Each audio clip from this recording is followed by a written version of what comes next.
ಪಾದಚಾರಿ ರಸ್ತೆಗಳ ತೆರವು ಎನ್ನುವ ನೆಪದಲ್ಲಿ ಬೀದಿ ಬದಿಯ ವ್ಯಾಪಾರಿಗಳನ್ನು ಒಕ್ಕಲೆಬ್ಬಿಸಲು ಮುಂದಾಗಿರುವುದನ್ನು ಖಂಡಿಸಿ ಗಂಗಾವತಿ ನಗರದಲ್ಲಿ ಡಿಎಸ್ಎಸ್ ಭೀಮಾ ಸಂಘಟನೆ ವತಿಯಿಂದ ಬೃಹತ್ ಪ್ರತಿಭಟನೆಯನ್ನು ನಡೆಸಲಾಗುವುದು ಎಂದು ಪದಾಧಿಕಾರಿಗಳು ಮತ್ತು ವ್ಯಾಪಾರಸ್ಥರು ತಿಳಿಸಿದ್ದಾರೆ. ಗಂಗಾವತಿ ತಾಲೂಕಿನಲ್ಲಿ ಬೀದಿ ಬದಿ ವ್ಯಾಪಾರಸ್ಥರ ಅವರುಗಳಿಗೆ ಆಗಿರ್ತಕ್ಕಂಥ ಅನ್ಯಾಯವನ್ನು ಖಂಡಿಸಿ ಇವತ್ತು ಪತ್ರಿಕಾಗೋಷ್ಠಿಯನ್ನು ಕರೆಯಲಾಗಿದೆ. ಹಾಗಾಗಿ ಇವತ್ತು ಬೀದಿ ಬದಿ ವ್ಯಾಪಾರಸ್ಥರು ಇವತ್ತು ಹಲವಾರು ವಿಷಯಗಳನ್ನು ಇಟ್ಕೊಂಡು ಇವತ್ತು ಈ ಒಂದು ಸುದ್ದಿಗೋಷ್ಠಿಯನ್ನು ಮಾಡಲಾಗ್ತದೆ.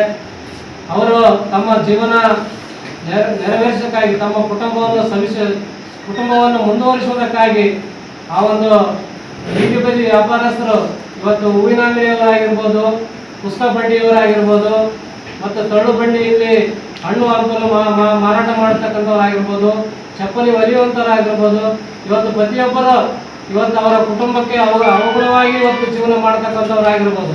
ಇಂಥ ಪರಿಸ್ಥಿತಿ ಒಳಗಡೆ ಮಾನ್ಯರು ಇವತ್ತು ಸಂಬಂಧಪಟ್ಟ ಅಧಿಕಾರಿಗಳಾಗಿರ್ತಕ್ಕಂಥ ಇವತ್ತು ಕಮಿಷನರ್ ಆಗಿರ್ಬೋದು ಮತ್ತು ಇಲಾಖೆ ಸಂಬಂಧಪಟ್ಟ ತಹಸೀಲ್ದಾರ್ಗಳಾಗಿರ್ಬೋದು, ಪ್ರತಿಯೊಬ್ಬರು ಇವತ್ತು ಅವರನ್ನು ಬೀದಿಗೆ ತರ್ತಕ್ಕಂಥ ಕೆಲಸ ಮಾಡಿದ್ದಾರೆ.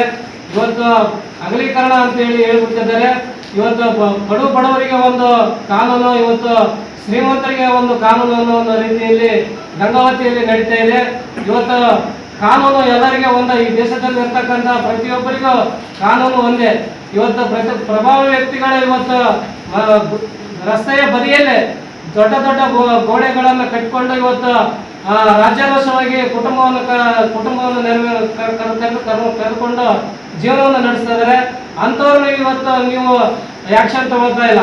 ಇವತ್ತು ರಸ್ತೆಯ ಬದಿಯಲ್ಲಿ ಇವತ್ತು ಸಾರ್ವಜನಿಕರು ನಡೆದಾಡ್ತಕ್ಕಂಥ ಒಂದು ಸ್ಥಿತಿಗತಿಯಲ್ಲಿ ಇವತ್ತು ರೋಡ್ ಬದಿಯಲ್ಲಿ ಇವತ್ತು CL7 CL2 ಇರ್ತಕ್ಕಂಥ ಮದ್ಯಪಾನ ಅಂಗಡಿಗಳನ್ನ ಇಟ್ಕೊಂಡು ಇವತ್ತು ಪ್ರಭಾವ ವ್ಯಕ್ತಿಗಳು ತಿಂಗಳ ಮಾಮೂಲಿಗಳನ್ನ ಕೊಟ್ಟುಕೊಂಡು ಇವತ್ತು ರಾಜ್ಯಾರೋಷವಾಗಿ ಇವತ್ತು ಅವರು ತಮ್ಮ ವ್ಯಾಪಾರಗಳನ್ನ ಮಾಡ್ತಾ ಇದ್ದಾರೆ.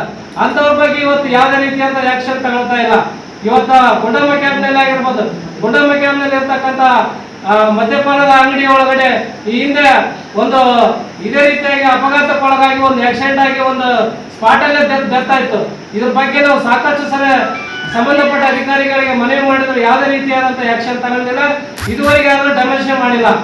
ಅದ್ರ ಪರವಾಗಿ ಮತ್ತೆ ಇವತ್ತು ಜಯನಗರದಲ್ಲಿ ಇವತ್ತು ರಸ್ತೆ ಉದ್ದಕ್ಕೆ ಬಂದು ಇವತ್ತು ತಾವಿರ್ತಕ್ಕಂಥ ಜಾಗವನ್ನು ಬಿಟ್ಕೊಂಡು ಜಾಗದ ಬಿಟ್ಟು 10 ಫೀಟ್ ಮುಂದೆ ಬಂದು ಇವತ್ತು ಮನೆಗಳನ್ನ ನಿರ್ಮಾಣ ಮಾಡಿಕೊಂಡಿದ್ದಾರೆ. ಅದಕ್ಕೆ ಸಂಬಂಧಪಟ್ಟಂತ ಹಲವಾರು ವಿಷಯಗಳನ್ನು ಇವತ್ತು ಸಂಬಂಧಪಟ್ಟ ಅಧಿಕಾರಿಗಳಿಗೆ ನಾವು ಪತ್ರಗಳ ಮುಖಾಂತರ ಇವತ್ತು ಅವರಿಗೆ ತಿಳಿಸಿದ್ರು ಕೂಡ ಯಾವ ರೀತಿ ಆಕ್ಷನ್ ತಗೊಂಡಿಲ್ಲ. ಇವತ್ತು ಬಡಬಗ್ಗರಿಗೆ ಇವತ್ತು ನೀವು ಈ ರೀತಿಯಾಗಿ ಅನ್ಯಾಯ ಮಾಡ್ಕೊಂಡು ಇವತ್ತು, ಯಾಕಂದ್ರೆ ಅವರು ಹೇಳೋರಿಲ್ಲ ಕೇಳೋರಿಲ್ಲ, ಆರ್ಥಿಕವಾಗಿ ಶೈಕ್ಷಣಿಕವಾಗಿ ಇವತ್ತು ಪ್ರತಿಯೊಂದು ಹಿಂದುಳಿದಿರ್ತಕ್ಕಂಥ ಸಮಾಜದಲ್ಲಿರ್ತಕ್ಕಂಥ ಈ ಒಂದು ಕ್ಷೇತ್ರದೊಳಗಡೆ ಅವರನ್ನ ಮತ್ತೆ ತುಳಿತಕ್ಕಂಥ ಕೆಲಸ ಮಾಡ್ತಿದ್ದಾರೆ. ಸೊ ಹಾಗಾಗಿ ಇವತ್ತು ಅವರ ಕುಟುಂಬಗಳು ಬೀದಿ ಪಾಲು ಆಗ್ತಾ ಇದ್ದಾವೆ.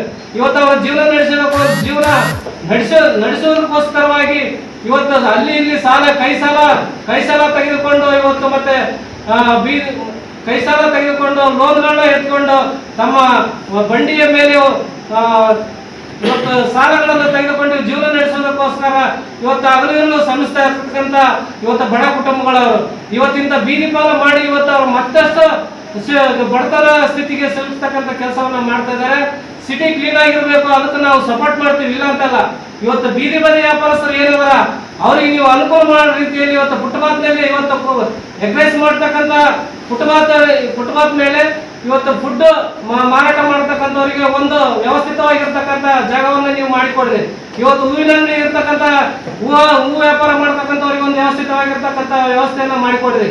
ಇವತ್ತು ಹಣ್ಣು ಹಂಪಲು ಮಾಡ್ತಕ್ಕಂಥ ವ್ಯವಸ್ಥಿತವಾಗಿರ್ತಕ್ಕಂಥ ವ್ಯಾಪಾರವನ್ನ ಮಾಡಿಕೊಳ್ಳಕ್ಕೆ ಅನುಕೂಲ ಮಾಡಿಕೊಡ್ರಿ. ಇವತ್ತು ಚಪ್ಪಲಿ ಹೊಲಿತಕ್ಕಂಥ ವ್ಯಾಪಾರಸ್ಥರಿಗೆ ಇವತ್ತು ವ್ಯವಸ್ಥಿತವಾಗಿರ್ತಕ್ಕಂಥ ಅನುಕೂಲವನ್ನು ಮಾಡಿಕೊಡ್ರಿ.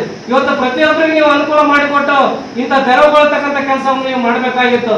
ಯಾರಿಗೂ ಇವತ್ತು ನೀವು ತಿಳುವಳಿಕೆ ನೀಡಲಾರ್ದೇ, ಇವತ್ತು ಜಾಗೃತಿ ಮೂಡಿಸಲಾರ್ದೇ ಇವತ್ತು ಒಮ್ಮೆಲೆ ಏಕಾಏಕಿ ಇವತ್ತು ಅವ್ರನ್ನ ಬೀದಿ ಪಾಲು ತರ್ತಕ್ಕಂಥ ಕೆಲಸ ನೀವೆಲ್ಲರೂ ಮಾಡಿದ್ದೀರಿ. ಮುಂದಿನ ದಿನಮಾನಗಳಲ್ಲಿ ನಾವು ಇದ್ರ ಬಗ್ಗೆ ಬಹಳ ಹೆಚ್ಚಿನ ರೀತಿಯಲ್ಲಿ ಕ್ರಮ ಕೈಗೊಳ್ಳಬೇಕಾಗ್ತೈತಿ. ಹಾಗಾಗಿ ಇವತ್ತು ನಾವು ಇವತ್ತಿನ ದಿನ ಈ ಪ್ರೆಸ್ ಮೀಟ್ ಕರೆ ಉದ್ದೇಶ ಇಷ್ಟೇ. ಇವತ್ತು ಬೀದಿ ಬದಿ ವ್ಯಾಪಾರಸ್ಥರು ಗಂಗಾವತಿಯಲ್ಲಿ ಎಷ್ಟು ಜನ ಇದ್ದಾರೆ? ನಾಳೆ ಮಂಗಳವಾರ ದಿನ ಗಾಂಧಿ ಚೌಕಿಂದ ಹಿಡಿದು ಅಂಬೇಡ್ಕರ್ ಸರ್ಕಲ್ ಮಾರ್ಗವಾಗಿ ಈಗ ನಮ್ಮ ಬಸ್ ಸ್ಟ್ಯಾಂಡ್ ಸರ್ಕಲ್ ವರೆಗೆ ಒಂದು ದೊಡ್ಡ ಬೃಹತ್ ಆಕಾರದ ಬೃಹತ್ ಹೋರಾಟ ಇರ್ತದೆ.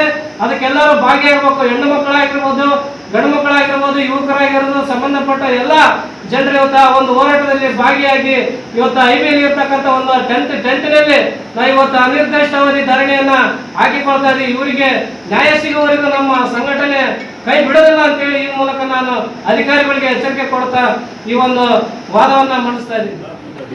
ಕರ್ನಾಟಕ ದಲಿತ ಪರ ಸಂಘಟನೆ ಹೋರಾಟ ಹಮ್ಮಿಕೊಂಡಿದ್ದೇವೆ. ಮಂಗಳವಾರದಿಂದ ಗಾಂಧಿ ಸರ್ಕಲಿಂದ ಬಸ್ ಸ್ಟ್ಯಾಂಡಿನಿಂದ ನಗರಸಭೆಗೆ ಬರ್ತೀವಿ. ಸುಮಾರು ಒಂದು 200ರಿಂದ 300 ಜನ ಸೇರಿಬಿಟ್ಟು ಹೋರಾಟ ಮಾಡ್ತಾ ಇದ್ದೀವಿ. ನಮ್ಮ ಎಲ್ಲ ಬೀದಿ ವ್ಯಾಪಾರಸ್ಥರು ಸೇರಿಕೊಂಡು ಹೋರಾಟವನ್ನು ಮಾಡ್ತಿದ್ವಿ. ಹಂಗಾಗಿ ಎಲ್ಲರೂ ಅವರನ್ನು ನಾವು ಬಂದು ಹೇಳ್ಕೊಂತೀವಿ. ಉದ್ದೇಶ ಏನು ನಮಗೇನು ನಗರಸಭೆಯವರು ರಸ್ತೆಯಲ್ಲಿ ನಿಂತಂದ್ರೆ ಅಲ್ಲೋಗ್ರು ಇಲ್ಲೋಗ್ರು ಅಂತ ಹೇಳಿ ಕಳಿಸ್ತಾ ಇದ್ದಾರೆ. ನಾವೇನು ಫಕ್ತ ಬಾಂಗ್ಲಾದೇಶದಿಂದ ಬಂದಿರತಕ್ಕಂಥವ್ರಲ್ಲ, ಇದೇ ದೇಶದಲ್ಲಿ ಹುಟ್ಟಿ ಇದೇ ದೇಶದಲ್ಲಿ ವ್ಯಾಪಾರ ಮಾಡ್ಕೊಂತಿದ್ದೀವಿ. ನಾವೇನು ಬರ್ರಿ ಸರ್, ಇಲ್ಲೇ ಬರ್ರಿ. ಕಾನೂನು ಕಟ್ಟೆ ಕಡೆ